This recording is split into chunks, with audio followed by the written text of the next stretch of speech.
Mr. President. The senator from Nevada. Mr. President, thank you. And in my years growing up in Nevada, I appreciate the values that make Nevadans distinct. Fiercely independent and very diverse. In fact, as diverse as the terrain is in Nevada. But what never ceases to amaze me about Nevadans is our passion for protecting America's privacy from the intrusion of federal government.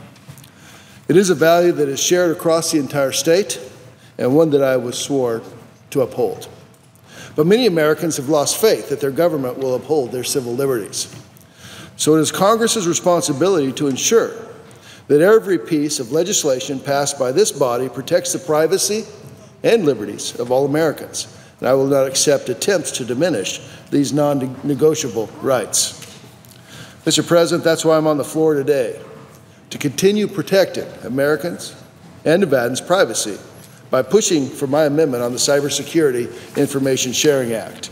To begin with, I want to commend my colleagues, both Chairman Burr and Ranking Member Feinstein, for recognizing the need to address the serious issue of cybersecurity. And as the ranking member of the Commerce Committee's Consumer Protection Subcommittee last Congress, I delved into these issues and understand the impact of data breaches and cyber threats. It's an economic concern as well as a national security concern for our country. So I share the desire to find a path forward on information sharing between the federal government and the private sector as another tool in the cybersecurity toolbox. But these efforts cannot come at the expense of personal privacy. And the bill, including the substitute amendment that I see today, does not do enough to ensure personal identifiable information is stripped out before being shared. And that's why I have offered this simple fix. Let's strengthen the standard for stripping out this information. Right now, this legislation says that the federal government only has to strip out personal information if they know it's not directly related to cyber threat. That word being know. My amendment to 2548, as modified, will ensure that when personal information is being stripped out, it's because of the entity's reasonably believes it's not related to cyber threat. So that's the change, Mr. President, from knowing to reasonably believing. This distinction creates a wider protection for personal information by ensuring these entities are making an effort to take out personal information that's not necessary. And frankly, I'm proud of the support that I have from Senators Leahy and Wyden, both great advocates in the Senate for privacy. However, I'm disappointed that my amendment was not included in the substitute amendment that we see today. The supporters of this bill talk about how this legislation upholds privacy, but couldn't accept a reasonable amendment that complements those privacy provisions. And our friends over in the House of Representatives already agree that the private sector should be held to this standard, which is why they included this language in the cybersecurity bill that they passed.